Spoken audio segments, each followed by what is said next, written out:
मी प्रामाणिकपणे महाराष्ट्राच्या जनतेची सेवा करतो आणि ती करत राहणार आहे. ते जे म्हणतात मी इथेच राहणार, तुमची खूप इच्छा असेल पण तुमच्या आजूबाजूचे लोक तुम्हाला ढकलतात, त्याचं काय? 21 तारीख केंद्रीय मंत्रिमंडळ विस्ताराची तारीख. मंत्रिमंडळाचा विस्तार होतोय दिल्लीत, पण चर्चा सुरू झाली आहे गल्लीत. कारण मुख्यमंत्री देवेंद्र फडणवीस केंद्रात जातील, दुसऱ्या नेत्याला मुख्यमंत्री पदाची संधी मिळेल असे दावे विरोधकांकडून गेल्या अनेक दिवसांपासून केले जात आहेत. त्याचा धागा पकडत आता संजय राऊतांनी कोपरखिळा मारलाय. राऊत म्हणतात मोदींना दिल्लीत फडणवीसांची गरज आहे.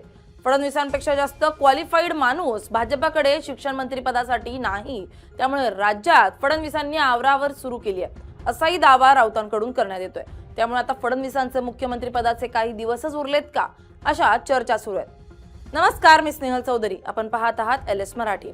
महाराष्ट्राच्या राजकीय पटलावर पुन्हा एकदा एक अत्यंत वादळी चर्चा सुरू झाली आहे, ज्यामध्ये राज्याचे मुख्यमंत्री देवेंद्र फडणवीस यांना अवघ्या काही दिवसातच आपलं मुख्यमंत्री पद सोडावं लागणार असून त्यांची रवानगी दिल्लीत होणार असल्याचा दावा करण्यात आलाय. संजय राऊत यांनी पत्रकार परिषदेत हा दावा केला असून यामुळे महाराष्ट्रासह देशाच्या राजकारणात प्रचंड खळबळ उडाली आहे. पंतप्रधान नरेंद्र मोदी यांच्या नेतृत्वाखालील केंद्रीय मंत्रिमंडळाच्या विस्ताराची तारीख आता निश्चित झाली असून 21 ऑगस्ट रोजी हा विस्तार होण्याची दाट शक्यता आहे. या विस्तारात देवेंद्र फडणवीस यांचा समावेश केला जाणार असून त्यांना देशाचे नवे केंद्रीय शिक्षण मंत्री म्हणून जबाबदारी दिली जाऊ शकते. संजय राऊत यांच्या या दाव्यामुळे भाजपच्या केंद्रीय नेतृत्वाची नेमकी रणनीती काय आहे यावर आता राजकीय विश्लेषकांमध्ये जोरदार खल सुरू झालाय. संजय राऊत यांनी माध्यमांशी बोलताना अत्यंत मिश्किल आणि तितक्याच गंभीर टोमणेबाज शैलीत देवेंद्र फडणवीस यांच्या आगामी राजकीय प्रवासावर भाष्य केलंय. राऊत म्हणाले की देवेंद्र फडणवीस यांना आता महाराष्ट्रातील आपलं काम आवरून दिल्लीला जावंच लागणार आहे. दिल्लीत जाण्यासाठी प्रत्येकाला आपलं मूळ घर आवरावं लागते, कुटुंबाची व्यवस्था करावी लागते आणि तिथं स्थिर स्थावर होण्यासाठी थोडा वेळ लागतो. तसाच वेळ आता फडणवीस घेत आहेत. राऊत यांनी असाही खोचक टोला लगावलाय की देवेंद्र फडणवीस यांची स्वतःची इच्छा महाराष्ट्रातच राहण्याची असली तरी त्यांच्या आजूबाजूचे लोक आणि महायुतीमधील काही प्रमुख नेते हे देव पाण्यात घालून बसलेत की कधी एकदा फडणवीस दिल्लीला जातात आणि कधी त्यांची मुख्यमंत्री पदाची जागा रिकामी होते.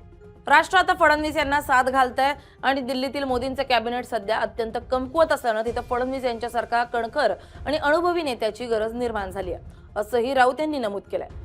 या विधानाच्या माध्यमातून राऊत यांनी महायुतीमधील अंतर्गत कुरघोडी आणि मुख्यमंत्री पदासाठी असलेल्या सुप्त स्पर्धेवर थेट बोट ठेवलंय.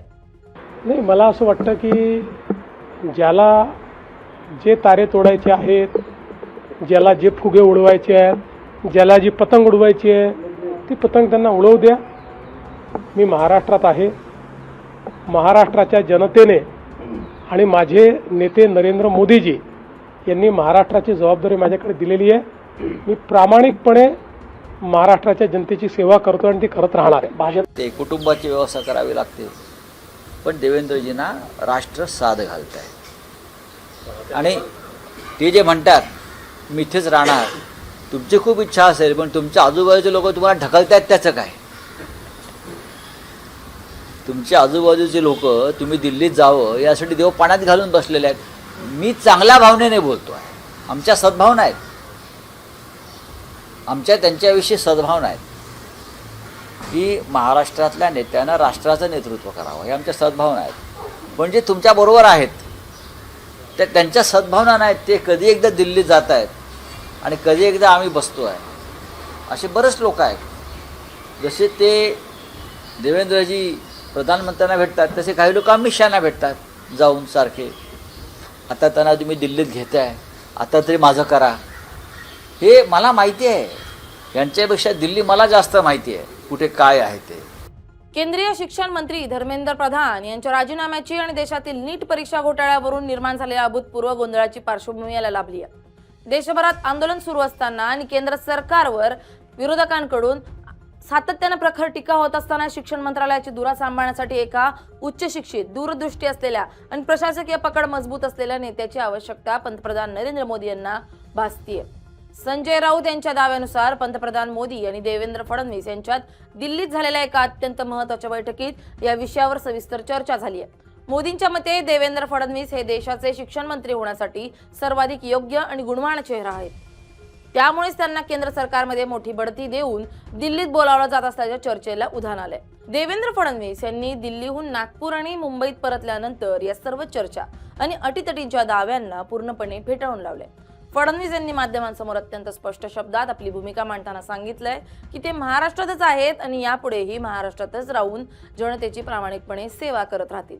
काही विरोधक आणि विशिष्ट विचारसरणीचे लोक त्यांना जाणीवपूर्वक दिल्लीत पाठवण्याचे स्वप्न पाहत आहेत आणि अफवा पसरवत आहेत. परंतु अशा निरर्थक आणि तथ्यहीन गप्पांवर जनतेनं विश्वास ठेवू नये असं आवाहन मुख्यमंत्र्यांनी केलंय.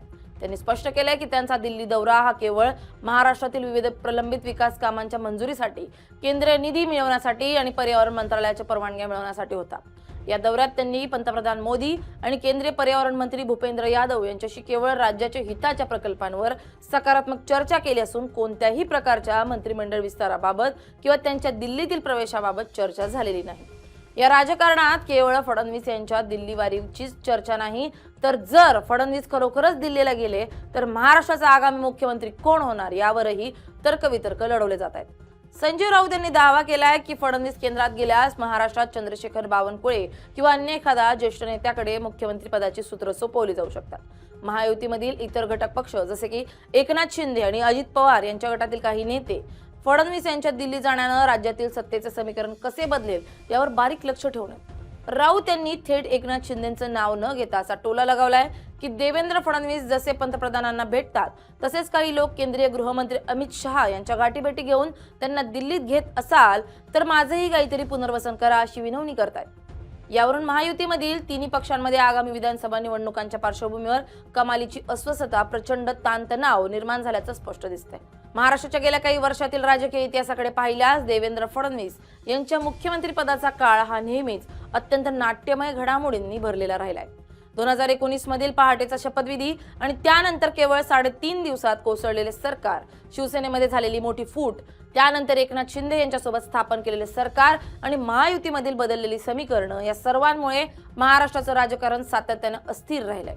आता केंद्रीय पातळीवर भाजपच्या राष्ट्रीय संघटन रचनेत जे मोठे बदल होत आहेत त्या पार्श्वभूमीवर मंत्रिमंडळात मोठ्या फेरबदलांची शक्यता नाकारता येत नाही. भाजपचे राष्ट्रीय अध्यक्ष आणि त्यांच्या नव्या टीमच्या घोषणेनंतर अनेक मंत्र्यांना संघटनात्मक जबाबदाऱ्या देण्यात आल्यात, ज्यामुळे केंद्रीय कॅबिनेटमध्ये काही जागा रिक्त झाल्यात आणि त्या भरण्यासाठी फडणवीस त्यांच्या नावाचा विचार केला जात असल्याची चर्चा दिल्लीच्या राजकीय वर्तुळातही आहे. विरोधकांच्या या प्रखर हल्ल्याला आणि संजय राऊत यांच्या दाव्यांना भाजपनं अत्यंत आक्रमकपणे प्रत्युत्तर दिलंय. भाजपच्या नेत्यांनी संजय राऊत यांच्यावर खोट्या अफवा पसरवून महायुतीमध्ये संभ्रम निर्माण करण्याचा आरोप केलाय. भाजप नेत्यांच्या मते संजय राऊत हे केवळ महायुती सरकारच्या यशानं आणि मुख्यमंत्र्यांच्या लोकप्रियतेनं हताश झालेत, म्हणूनच ते दररोज नवीन आणि कपोलकल्पित दावे करत असतात. पंतप्रधान नरेंद्र मोदी यांच्या नेतृत्वाखाली देश आणि राज्य अत्यंत सुरक्षित असून महाराष्ट्रातील महायुती सरकार आपला कार्यकाळ अत्यंत यशस्वीपणे पूर्ण करेल असा विश्वास भाजपनं व्यक्त केला. तसेच देवेंद्र फडणवीस हे महाराष्ट्राचे खंबीर नेतृत्व असून त्यांच्या मार्गदर्शनाखालीच आगामी निवडणुका लढवल्या जातील आणि महायुती पुन्हा पूर्ण बहुमताने सत्तेवर येईल असंही पक्षांकडून स्पष्ट करण्यात आले. या सर्व राजकीय चिखलफेकीत आणि आरोप प्रत्यारोपांच्या फैरीत महाराष्ट्रातील सामान्य जनता आणि तरुण मात्र विविध प्रश्नांमुळे त्रस्त आहेत.